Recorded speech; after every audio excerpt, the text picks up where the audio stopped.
When we think about these great civilizations, we kind of imagine that their success is inevitable, but actually this was a moment in time when it really wasn't clear that Rome was going to dominate the known world.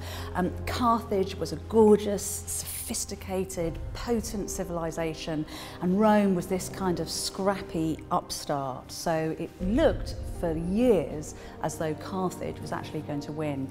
So we look at the very day of the battle when Rome finally had victory, and that is the moment when Rome also starts to rewrite history, and it tells the world that Rome has a divine right to rule, and basically everybody else are just barbarians.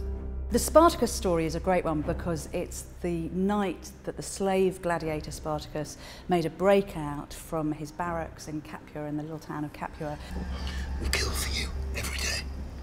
Now it's our turn. And he ends up sparking a slave revolt. This is a story that's been told by Hollywood. There's of course that famous I am Spartacus moment. So we're really trying to kind of get under the skin of the story and find the truth behind the tale. So it's a film that looks at the power of freedom, of our desire to go home, and also just reminds everyone that Rome was an incredible civilization, but it was horrifically brutal. A massive proportion of the population were slaves, were the unfree, and they had to live day in, day out with the knowledge that freedom had been denied to them. So I get very worked up and political in this one. You tell Rome we will never be slaves again. There's this remarkable day when Caesar decides to cross the Rubicon River, and this means that as an independent general he is declaring war on Rome itself. So it's really looking at the fallout of that moment, these kind of backroom dastardly politics, and kind of asking who deserves to have power.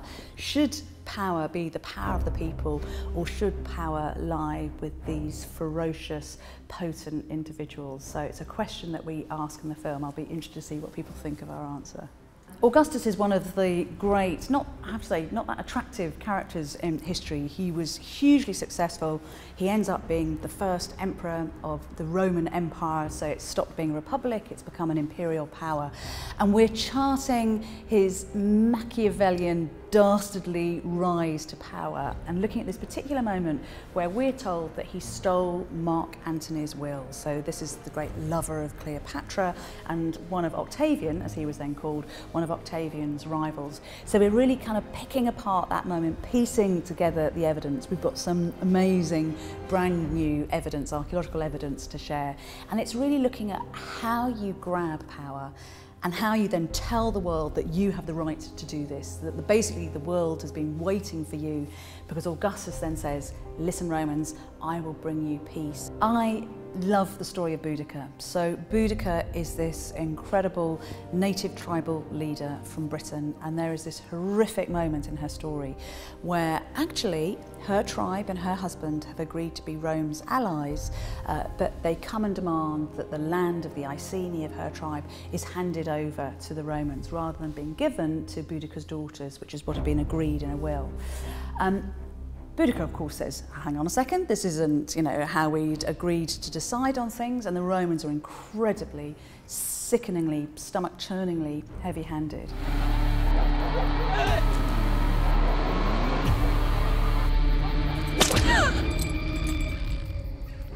And they flog Boudica. She's a queen, remember. They flog her and they take her two daughters and rape them. So it's disgusting on a human level. It makes me emotional just talking about it. But what's incredible is that Boudica takes the rage and the anger of this moment and she uses it to empower her and the other native Britons. So in effect it's causing a civil war in Britain, and she rises up against the Romans and she burns a huge number of territories and 3 Roman towns to the ground. So expect some blood, fire and fury in that one. Nero is one of the most controversial characters in history, enormously powerful, quite an extraordinary guy. Towards the end of his reign, he did horrific things, like he had this mistress who he adored, Poppaea, and he kicked her to death when she was pregnant. We're told that he killed his mother, that he tried to have her drowned, and when the drowning didn't work, he sent his special guard to go and stab her to death. He was a wild man. In some ways, a very good emperor, actually, that he gave a lot to the people of Rome. He helped to expand Rome's territories, but it was almost as if the absolute power that he had corrupted him absolutely.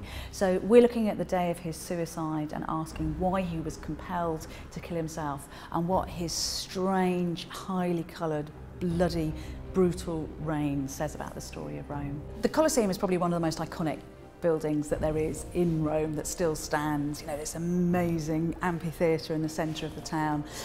So what we thought we'd do is have a look at the moment when it was opened to the public. So it was this huge building programme, and it was basically a dynasty of emperors who had a really loose hold on power, and they were trying to shore themselves up and prove to the people of Rome that they were great, they were good, they were powerful, they had the money and the wherewithal to construct this incredible monument.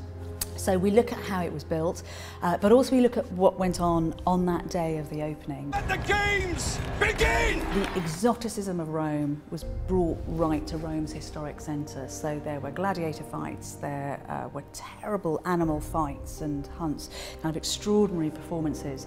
So we put a kind of microscope on that day and say, what does that tell us? What does that day tell us about what it was to be Roman and the kind of psyche of the Roman world? Constantine the Great is an incredible character. So he was the son of a Roman Caesar, a Roman emperor, who was actually acclaimed emperor in Britain, in York. He then goes through this kind of massive personal journey and converts to Christianity. He's baptized on his deathbed, but through his reign he brings this new ideals to what it was to be Roman, and he builds an amazing headquarters for his new Christian Roman Empire, which is the city of Constantinople that we now call Istanbul.